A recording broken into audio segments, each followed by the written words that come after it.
ইউসুফ আলাইহিস সালামকে তার বাবা জান হযরত ইয়াকুব আলা নবিয়্যিনা আলাইহিস সালাতু ওয়াস সালামকে বললেন, আব্বা জান, আমি স্বপ্নে দেখেছি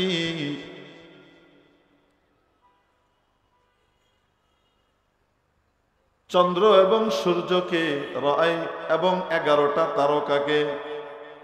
ইন্নী রাআইতু 11 কাওকাবা, 11টা তারকা, ওয়াশ-শামস ওয়াল কমার, এবং চন্দ্র সূর্যকে দেখেছি। রাআইতুহুম লি সাজিদিন, যে এরা সবাই আমাকে সেজদা করছে, আমার জন্য এরা সেজদা বনত হয়ে গেছে, নতজানু হয়ে গেছে। ইউসুফ আলাইহিস সালাম তখনও নবী হন নাই, নবুয়ত প্রাপ্তির আগের ঘটনা। হযরত ইয়াকুব আলাইহিস সালাম বললেন, বেটা, লা তাকসুস রুয়াকা আলা ইখওয়াতিক, তোমার ভাইদের কাছে এই স্বপ্ন তুমি বলো না। কেন? এই স্বপ্নের ব্যাখ্যা ওরা দ্রুত বের করে ফেলবে এবং ফায়াকিদু লাকা কাইদা, তাহলে ওরা তোমার বিরুদ্ধে ষড়যন্ত্রে মেতে উঠবে। তুমি স্বপ্নের কথা তাদেরকে বলো না। এই এক ঘটনা, কি ব্যাখ্যা আমাদের এখন দরকার নেই। কিছুক্ষণ সামনে গিয়ে হযরত ইউসুফ আলাইহিস সালাম তখন নবী, জেলখানায় আছেন।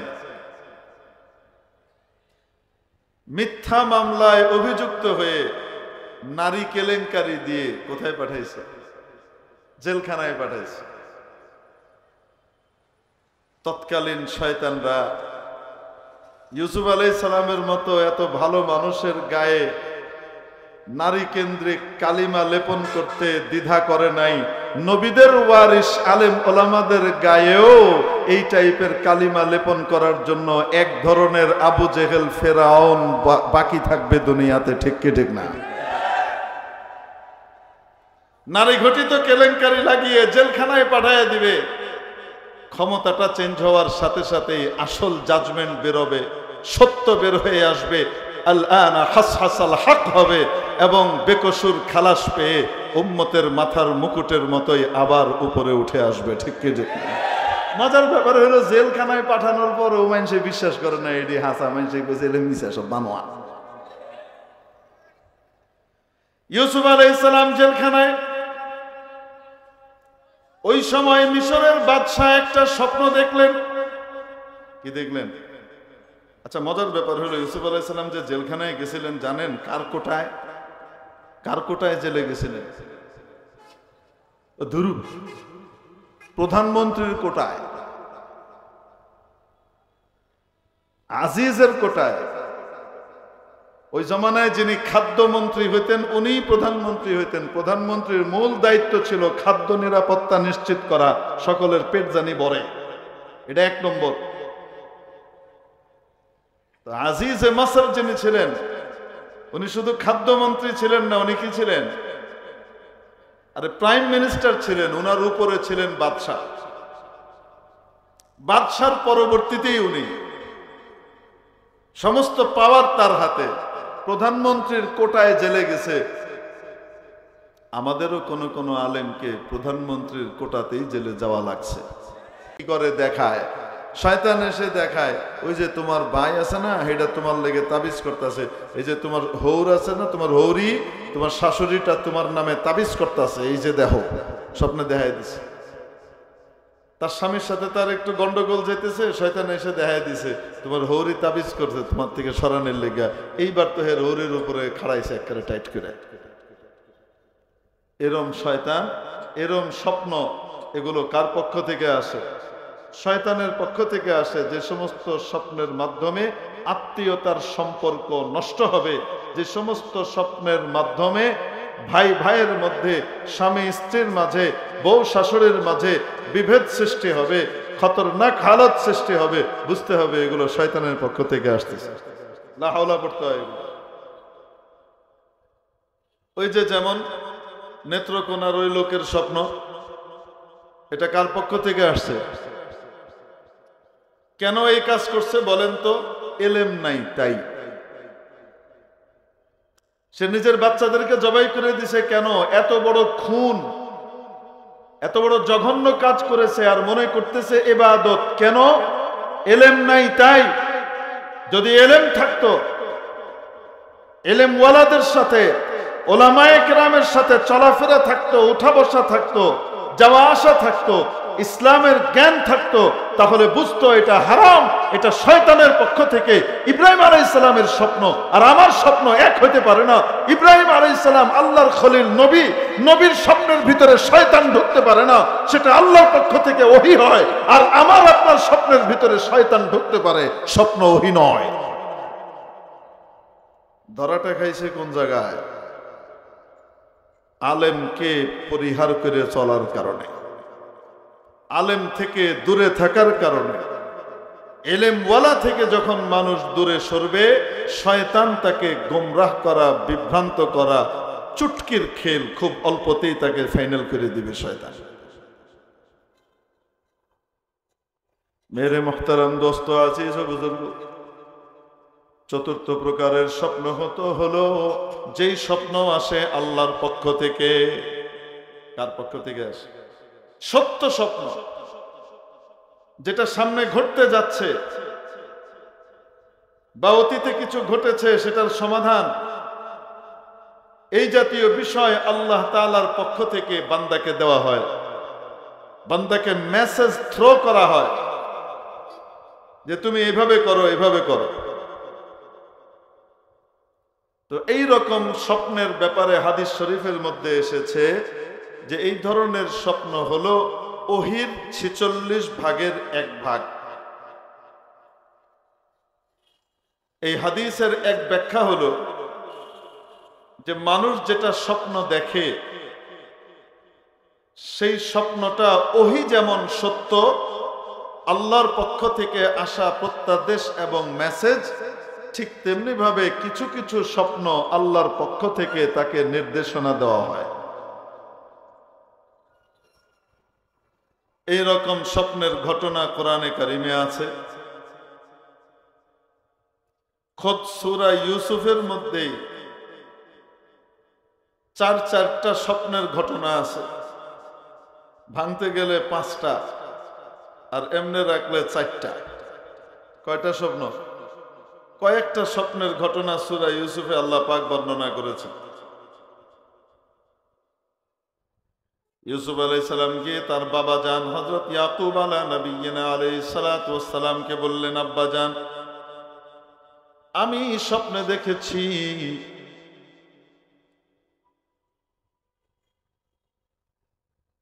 চন্দ্র এবং সূর্যকে রাআই এবং 11টা তারকাকে, ইন্নী রাআইতু 11 কাওকাবা, 11টা তারকা, ওয়াশ-শামস ওয়াল কমার, এবং চন্দ্র সূর্যকে দেখেছি, রাআইতুহুম লি সাজিদিন, যে এরা সবাই আমাকে সেজদা করছে, আমার জন্য এরা সেজদা বনত হয়ে গেছে, নতজানু হয়ে গেছে।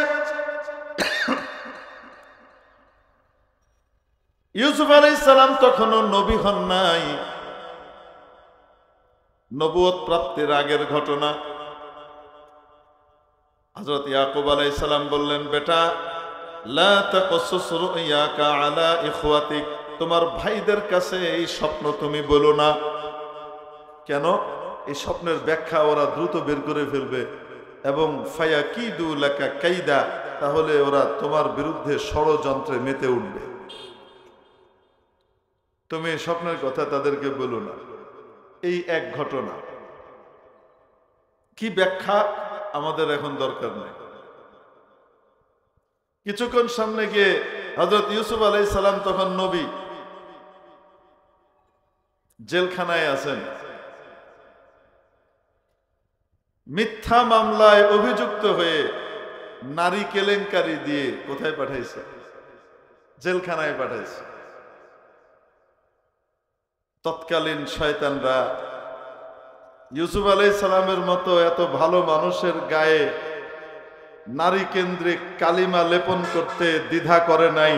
নবীদের ওয়ারিস আলেম ওলামাদের গায়েও এই টাইপের কালিমা লেপন করার জন্য এক ধরনের আবু জেহেল ফেরাউন বাকি থাকবে দুনিয়াতে, ঠিক কি ঠিক না?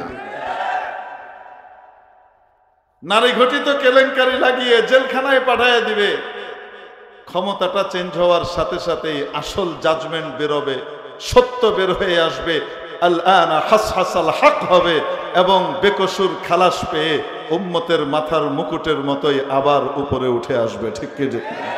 মজার ব্যাপার হলো জেলখানায় পাঠানোর পরও মানুষে বিশ্বাস করে না এটি হাসা, মানুষে জেলে মিশে সব বানোয়া। ইউসুফ আলাইহিস সালাম জেলখানায়, ওই সময় মিশরের বাদশাহ একটা স্বপ্ন দেখলেন। কি দেখলেন? আচ্ছা, মজার ব্যাপার হলো ইউসুফ আলাইহিস সালাম যে জেলখানায় গেছিলেন জানেন কার কোটায়? কার কোটায় জেলে গেছিলেন? ধুরু, প্রধানমন্ত্রীর কোটায়, আজিজের কোটায়। ওই জমানায় যিনি খাদ্যমন্ত্রী হইতেন উনি প্রধানমন্ত্রী হইতেন। প্রধানমন্ত্রীর মূল দায়িত্ব ছিল খাদ্য নিরাপত্তা নিশ্চিত করা, সকলের পেট জানি ভরে, এটা এক নম্বর। আজিজে মাসর যিনি ছিলেন উনি শুধু খাদ্যমন্ত্রী ছিলেন না, উনি কি ছিলেন? আরে প্রাইম মিনিস্টার ছিলেন। উনার উপরে ছিলেন বাদশাহ।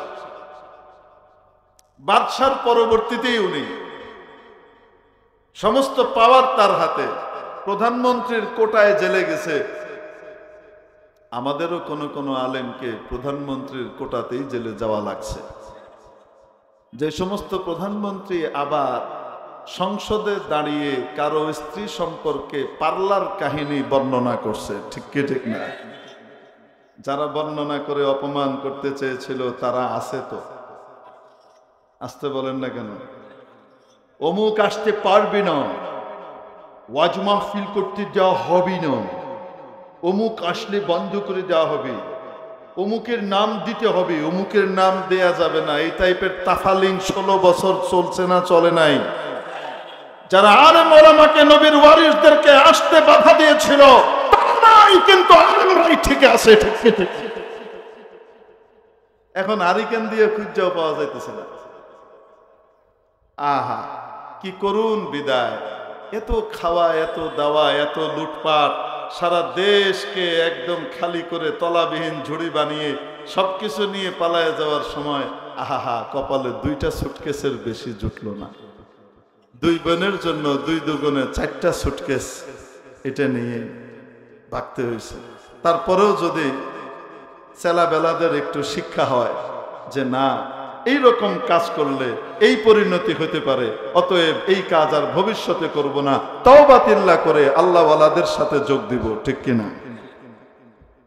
আমরা দোয়া করি আল্লাহ যিনি পালায়ে গেছেন ওনাকেও, ওনার যারা মুহাব্বতের মানুষ আছেন তাদেরকেও, সবাইকে আল্লাহ তাআলা জুলুমের সমর্থনকে পরিহার করে, জুলুমকে সঠিক মনে করার নীতিকে পরিবর্তন করে ইনসাফের নীতিতে ফিরে আসবার, আল্লাহ তাআলার দেওয়া মনোনীত দ্বীন ইসলামের পথে ফিরে আসবার তৌফিক দান করেন এবং সকলকে মিলিয়ে একসাথে জান্নাতে থাকবার ব্যবস্থা করে দেন। কি বলেন আপনারা?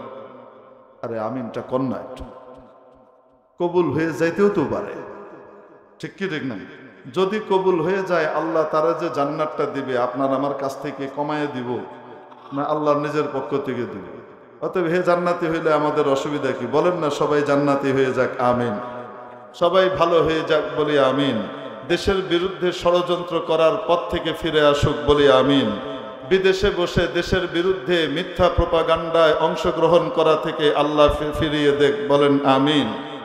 দেশের বিরুদ্ধে ষড়যন্ত্রকারীদের সাথে শামিল হয়ে জনতার হৃদয়ে আঘাত করা থেকে ফিরে আসবার তৌফিক দান করেন, বলি আমিন। আল্লাহ তাবারক ওয়া তাআলা নবী পাক সাল্লাল্লাহু আলাইহি সাল্লামের রেখে যাওয়া তরিকার উপরে চলবার তৌফিক দান করুক, বলে আমিন। ভাই ভাই একসাথে মিলেমিশে দেশটাকে গড়বার তৌফিক দান করেন, বলে আমিন।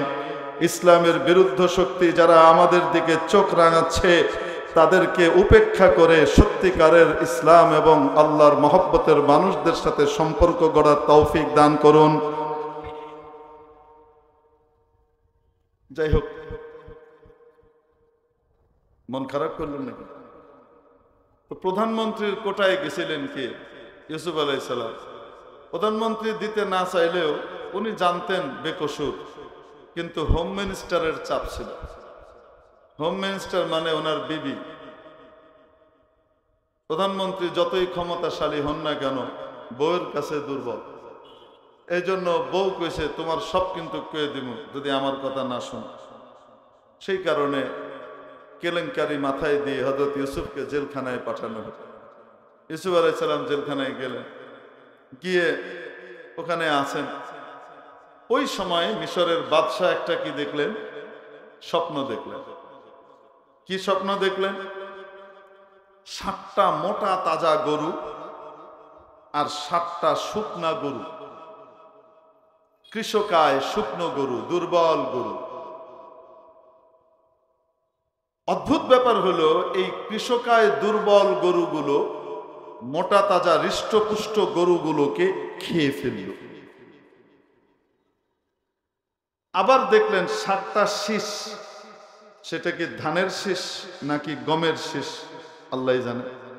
মিশরওয়ালা যেহেতু রুটি খায় বেশি, গমের শীষ হওয়ার সম্ভাবনা বেশি। আবার যেহেতু তারা পোলাও কোরমা কাচ্চি বিরিয়ানিও খায়, চাউলও খায়, ধানের শীষও হইতে পারে, একদম উড়িয়ে দেওয়া যায়। 7টা মোটা তাজা তাজা শীষ আর 7টা শুকনা শীষ ফসলের দেখলেন। সকালবেলায় দরবারের মধ্যে উনি ঘোষণা করলেন, ইয়া আইয়ুহাল মালাউ আফতুনি ফি রুয়ায়া ইন কুনতুম লিররুয়া তা'বুরুন। নেতৃবৃন্দ, আমার সভাসদ,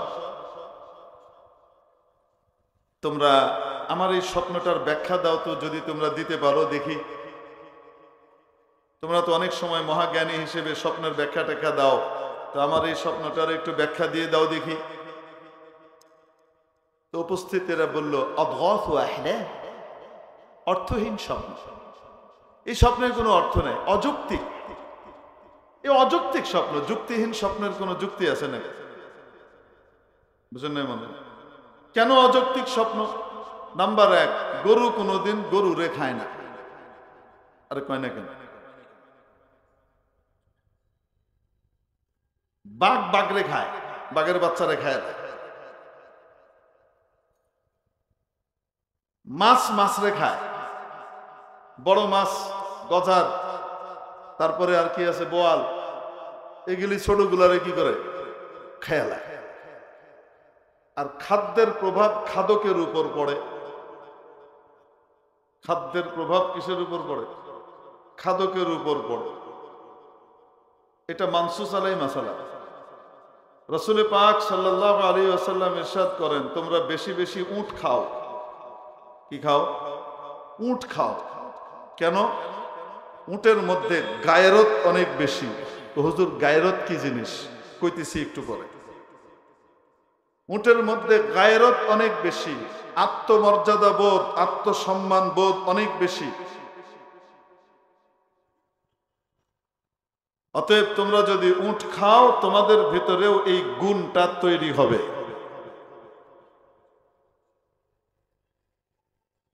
উটের গায়রত কেমন? উটের যে মেম সাহেব আছে,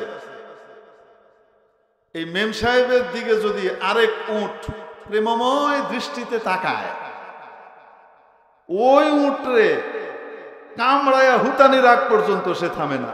তুই আমার বউর দিকে তাকাইলি গেলি, তুই তোরটা লয়ে থাকবি, আমারটার দিকে চাইলি গেলি। এটাকে বলে গায়রত। এটাকে কি কয়?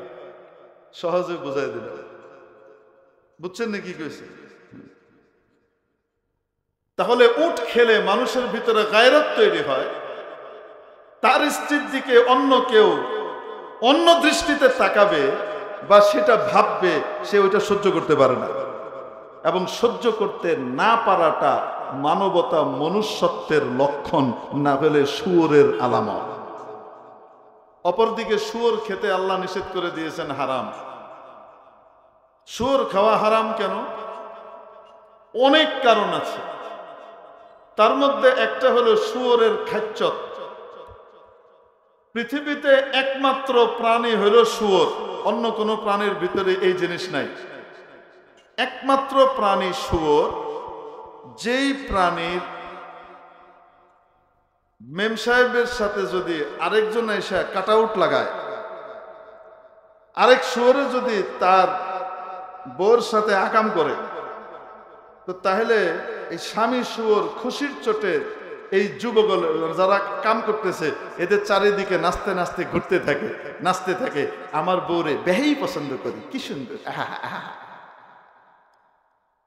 এ হলো বেগায়রত, বেহায়া, বেশরম। পৃথিবীর অন্য কোন প্রাণী এই কাজ করে না, এই কামটা শুয়োর করে, এত বেহায়া। এই জন্য যে সমস্ত অঞ্চলের মানুষ শুয়োর খায়, এদের ভিতর থেকে স্বামী এবং স্ত্রীর গায়রত নষ্ট হয়ে যায়। তার বেডিরে লয়ে আরেকজন ঘুরে ডেটিং করে, সে বলে ওকে ইটস ওকে, এটা তোমার স্বাধীনতা, হতেই পারে, চাও।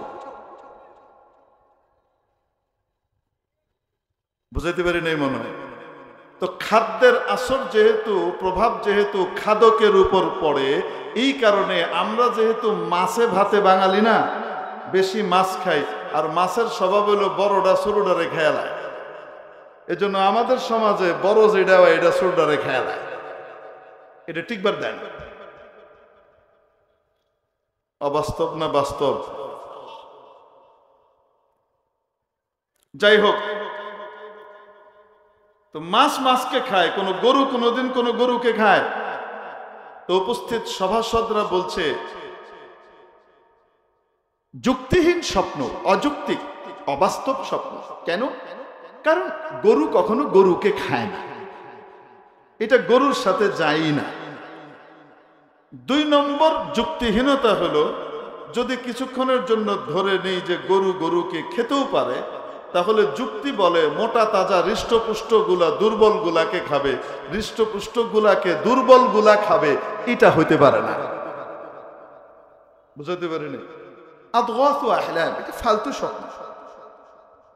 রাজা কয় আমি ফালতু স্বপ্ন দেখতে পারি না, আমি স্বপ্নচারী বাদশা না, স্বপ্ন দেখে বেড়াই।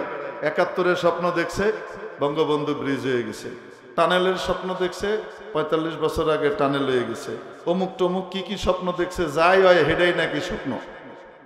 এই টাইপের স্বপ্নচারী না আমি, আমি বাস্তবে বিশ্বাসী।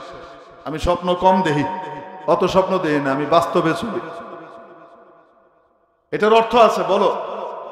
এটা কোনো অর্থ নাই। রাজা মশাই স্বপ্ন একটা দেখেছে, এখন আমাদের মানে কি একটা ভাবসাব। তো বাদশার যে জুসার ছিল, যে বাদশাকে জুস বানিয়ে খাওয়াতো, আঙ্গুরের মদ আর শরাব তৈরি করে খাওয়াতো, সেই জুসার বলতেছে বাদশা নামদার, আমি যখন জেলখানায় ছিলাম অভিযুক্ত হয়ে তদন্তাধীন অবস্থায়, তখন জেলখানায় একটা লোকের সাথে আমাদের পরিচয় হয়েছিল। আমি এবং আমার এক সহকর্মী 2 জন স্বপ্ন দেখেছিলাম। ওই লোকটা স্বপ্নের যা ব্যাখ্যা দিয়েছে হুবহু বাস্তবে তাই হয়েছে। ওই লোকটা স্বপ্নের খুব জবরদস্ত ব্যাখ্যা দিতে পারে। আপনি যদি আমাকে অনুমতি দেন তাহলে আমি একটু কোথায় যেতে চাই, জেলখানায় যেতে চাই। বাদশা বললেন যাও। এই লোকও স্বপ্ন দেখছিল জেলখানায় থাকতে, সেই স্বপ্ন বলবো না, সেই স্বপ্নের কথাও কোরআন শরীফেই আছে, ব্যাখ্যার কথাও আছে। এখন ইউসুফ আলাইহিস সালামের কাছে গেছে কে? এই বাদশার জুসার। সে গিয়ে বলছে ইউসুফ আইয়ুহাস সিদ্দিক, ও প্রিয় দোস্ত ইউসুফ, কতদিন পরে তোমার সাথে সাক্ষাৎ। ইউসুফ আলাইহিস সালাম হেরে কইয়ে দিছিল আমি তো মিথ্যা মামলায় ফেঁসে রয়েছি, আমার এটাতে তো কোনো জজ হাত দিবে না, কারণ প্রধানমন্ত্রীর কোটা, এটাই হাত দিতে পারে একমাত্র বাদশাহ। তো তুমি তো বাদশার জুসার, মুক্তি পেয়ে গেলে আমার কথা ওনারে কইও, উযকুরনি ইনদা রাব্বিক, তোমার মালিকের কাছে আমার কথাটা কইও যে আমি মিথ্যা মামলায় ফেঁসে আছি, নিরপরাধ, আমাকে যেন একটু বাইর করার ব্যবস্থা করে। আল্লাহ কয় ফানসাহু শাইতানু যিকরা রাব্বিক, শয়তান এই বেটারে বলাই দিছে। হে বেটা তো কইছিল ভাই বলেন কি, গিয়ে প্রথম কুবরা রাদিয়াল্লাহু তাআলা আনহা তাহলে কত বছর বয়স আম্মাজান খাদিজা? 55 বছর বয়সের এক মহিলা, এই বৃদ্ধা খাবার দাবার কাঁধে করে নিয়ে, এক সপ্তাহের খাবার কাঁধে করে, পানি কাঁধে করে নিয়ে স্বামীর খেদমতে গিয়ে দিয়ে আসে। এরকম স্ত্রী আরেকটা দুনিয়াতে পাওয়া যাবে? এই মোহাব্বত স্বামীর জন্য। হঠাৎ একদিন ফেরেশতা আসলেন। এই জায়গার খবর তো কেউ জানে না, শুধু বিবি খাদিজা জানেন, মা খাদিজা জানেন, আর কেউ জানে না। হঠাৎ একজন মানুষকে দেখলে ভয় পাবে কি পাবে না? বলেন না কেন? বিশাল এক আকৃতি দেখলেন, আসমানকে পুরাপুরি ঢেকে দিয়েছে। এইভাবে আসতেছে। হযরত জিবরিল তার স্বমূর্তিতে আসলেন, এসে মানুষের বেশ ধারণ করলেন। আসলেন তো নিজের মূর্তিতে, উনি দেখতেছেন নামতেছে পুরো আসমান জমিন ঢেকে, বিশাল এক আকৃতি। কত বড়! আল্লাহ তাআলা হযরত জিবরাইল আলাইহিস সালামকে 600টা ডানা দিয়েছেন। কয়টা? 600 ডানা, 300 জোড়া ডানা। তার ভিতরে ছোট 2টা দানা এইভাবে প্রসারিত করলে সূর্যের আলো আকাশ থেকে নাই হয়ে যায়, পুরো আকাশ ঢেকে যায়। এরকম 600 ডানা যার, তার শরীরটা এত ছোট। এই ডানাগুলাকে কন্ট্রোল করে যে শরীরটা, সেটা ছোট না বড়? এই বিশাল আকৃতি আসমান ভরে নেমে আসতেছে, দেখতেছেন চোখের সামনে। ভয় লাগবে না? লাগবে না? আয়েশা হঠাৎ, এটা মানুষ হয়ে গেছে, এসে বলতেছে, ইকরা, পড়েন, বিসমি রাব্বিকাল্লাযী খালাক, খালাকাল ইনসানা মিন আলাক, ইকরা ওয়া রাব্বুকাল আকরাম আল্লাযী আল্লামা বিল কলম, আল্লামাল ইনসানা মা লাম ইয়ালাম। পড়েন। নবীজির চেয়ে মেধাবী মানুষ পৃথিবীতে হয়তো দ্বিতীয়টা আর কোনোদিন তৈরি হয় নাই, হবেও না। যে কথাগুলা বললেন, এটা কি বাংলায়, ইংরেজিতে না আরবিতে? নবীজি কোন ভাষী? আরবি ভাষী। বললেন পড়েন, উনি বলেন, মা আনা বিকারি, আমি পড়তে পারছি না।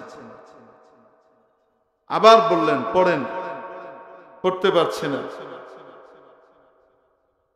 পড়েন, আবার পড়ে শোনাইলেন, পড়তে পারছি না। এইবার হযরত জিবরাইল আলাইহিস সালাম নবীজিকে জাপটে ধরলেন। কি করলেন?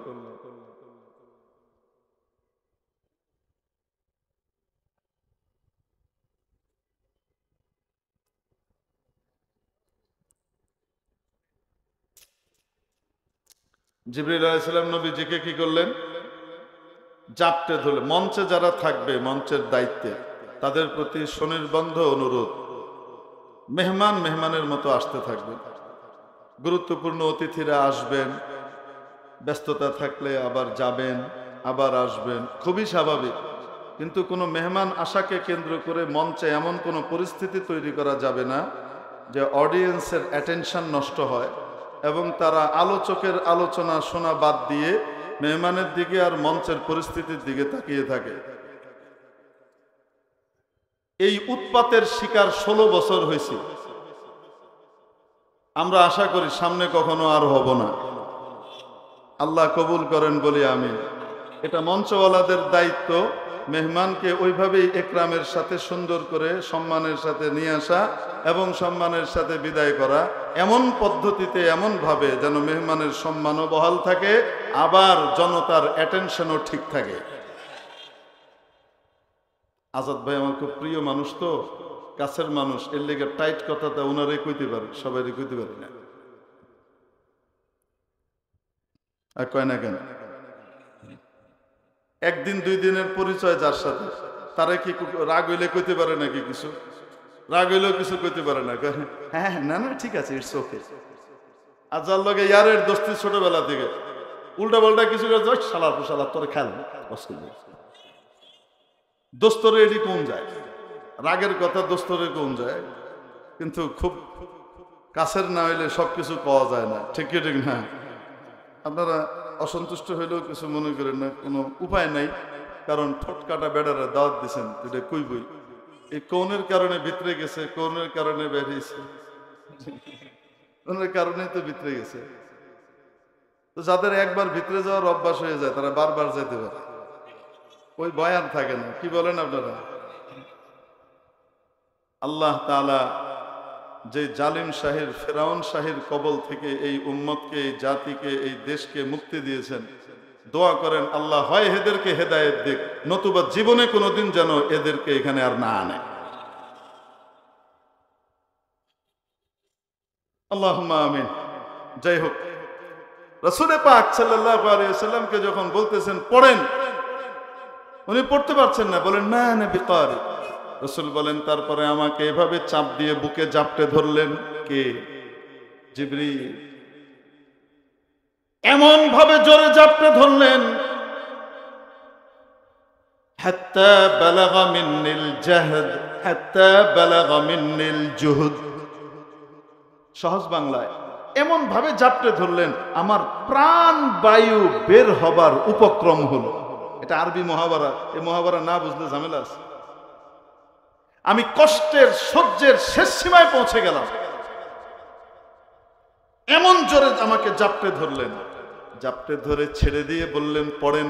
বলার সাথে সাথে নবীজির মুখ দিয়ে বের হচ্ছে ইকরা বিসমি রাব্বিকাল্লাযী খালাক খালাকাল ইনসানা মিন আলাক ইকরা ওয়া রাব্বুকাল আকরাম আল্লাযী আল্লামা বিল কলম আল্লামাল ইনসানা মা লাম ইয়ালাম।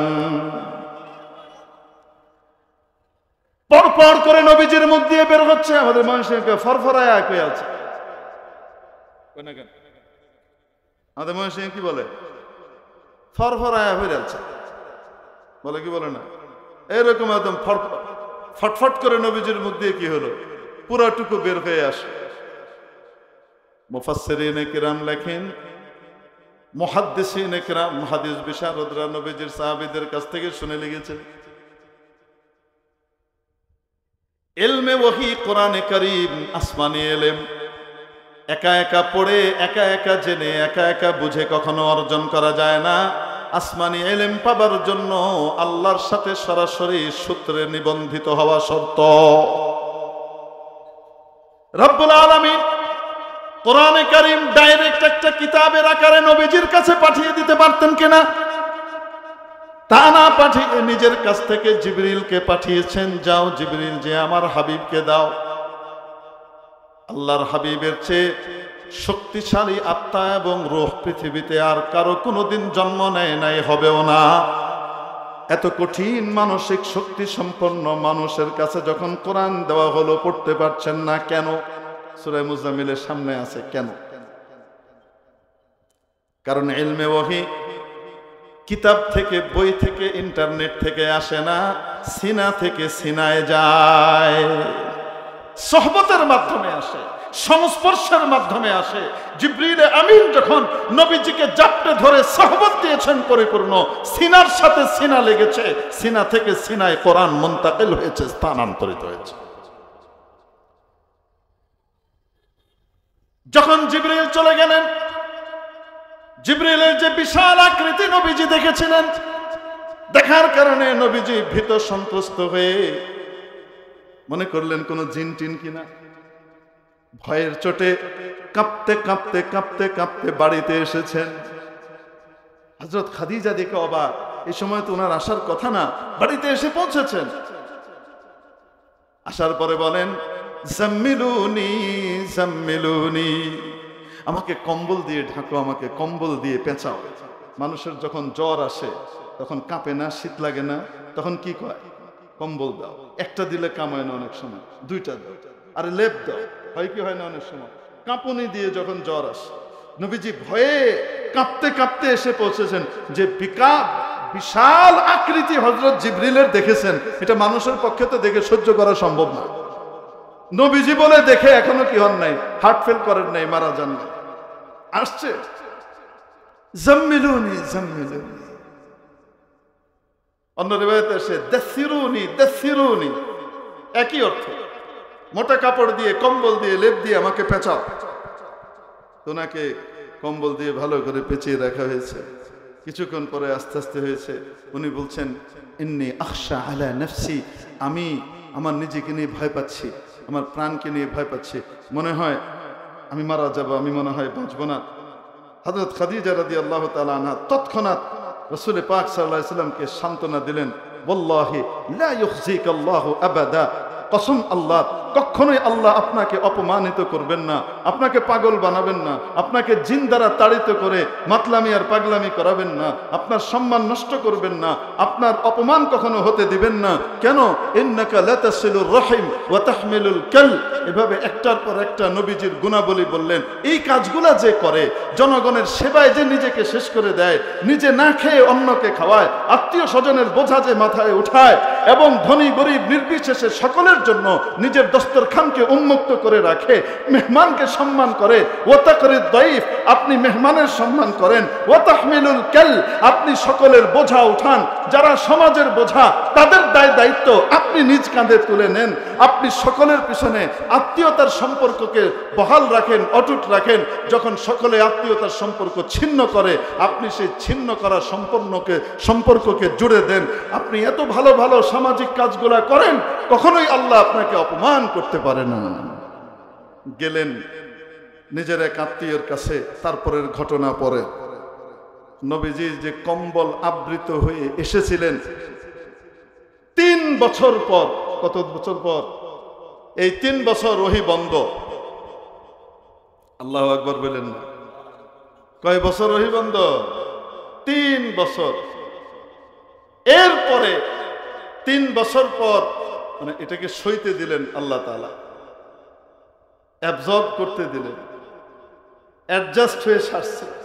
3 বছর পর রব্বুল আলামিন এবার আয়াত নাজিল করলেন, ইয়া আইয়ুহাল মুদ্দাসসির, ও দিথারওয়ালা, ও মোটা চাদরওয়ালা, শালওয়ালা, উঠেন, কুম, উঠেন, ফাআনজির, ভয় দেখান। কি দেখান?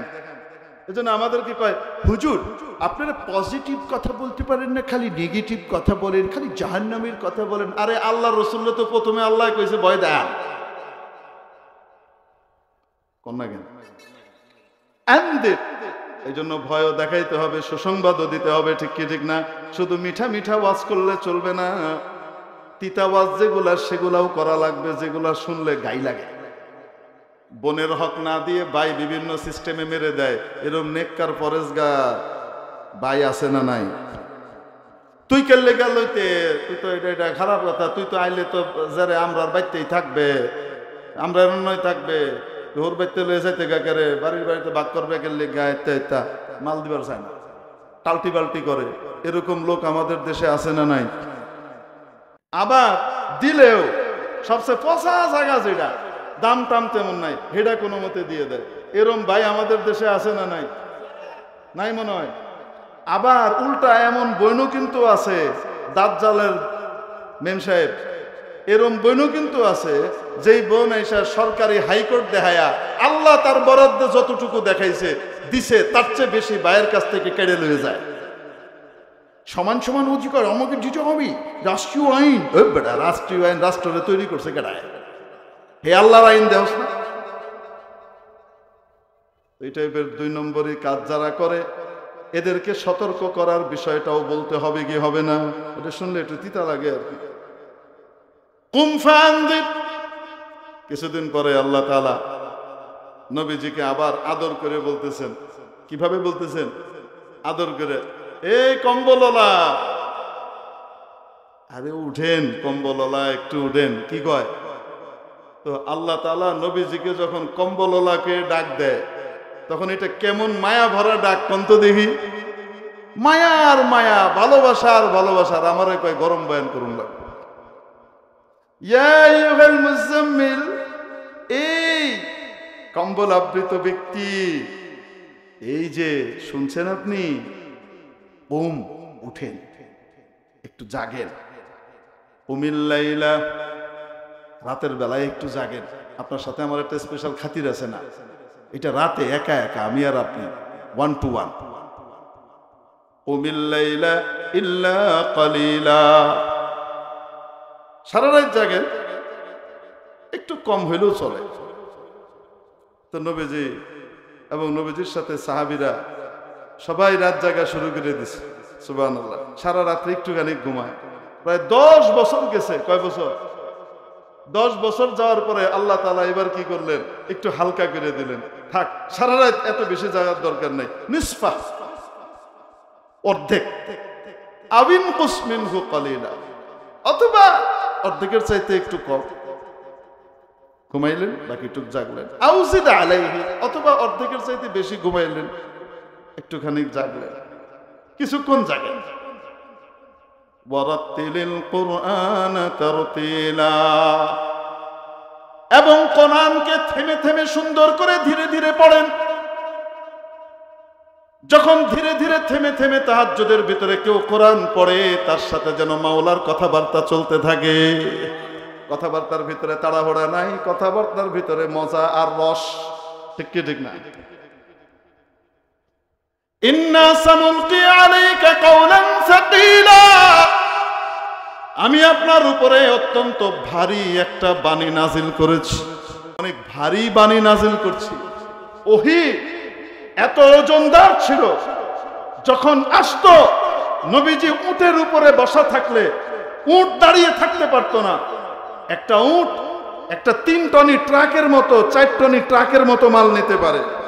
এত শক্তিশালী উট, যখন নবীজির উপরে ওহী আসতো, উট ভার বহন করতে পারতো না, বসে পড়ত। সাহাবী বলেন, একদিন নবীজির সাথে আমি বসা ছিলাম, নবীজির রান মুবারক আমার রানের উপরে লেগেছিল একটুখানি। এই সময় ওনার উপরে ওহী নাজিল হওয়া শুরু হয়। মনে হলো যেন আমার রান ফেটে চূর্ণ বিচূর্ণ হয়ে যাবে। মনে হচ্ছিল যেন 7 আসমান জমিন আমার পায়ের উপরে চাপিয়ে দেওয়া হয়েছে। একটু পরে নবীজির উপর থেকে ওহী নাজিল হওয়ার প্রক্রিয়া শেষ হলো, আমার পা হালকা হলো। আমি মনে করলাম না জানি কত বড় সূরা নাজিল হয়েছে। কোন সূরাও নাজিল হয় নাই, পূর্ণ একটা আয়াত নাজিল হয় নাই, মাত্র 3টা শব্দ নাজিল হয়েছে, গায়রু উলিদ দারার। এতটুকু নাজিল হওয়ার কারণে নবীজির উপরে কি যেত সেটা তো ভিন্ন জিনিস। নবীজির রান আমার রানের উপরে থাকায় আমার মনে হয়েছে আমার রান চূর্ণ বিচূর্ণ হয়ে যাবে। আম্মা জান আয়েশা সিদ্দিকা বলেন রাদিয়াল্লাহু তাআলা আন, যখন নবীজির উপরে ওহী নাজিল হতো কঠিন শীতের দিনে, মাঘ মাসের শীতের দিনে, লাইয়া তাফাসসাদু আরাকা, মনে হতো যেন গোটা শরীর ঘেমে নিয়ে গেছে, গোসল হয়ে গেছে। এত কষ্ট করে একে ওহী নাজিল হয়েছে। আর সেই ওহীর বাণী যখন আলেম ওলামা আমার আপনার সামনে আনে, আমি আপনি তুচ্ছভাবে পিছনে ফেলে রাখি। ইউরোপের আইন দেখাই, আমেরিকার আইন দেখাই, ভারতের আইন দেখাই, কোরআনের আইন মানতে পারি না, এইরকম বেগাইরত মুসলমানের কোনো দরকার আল্লাহ নাই।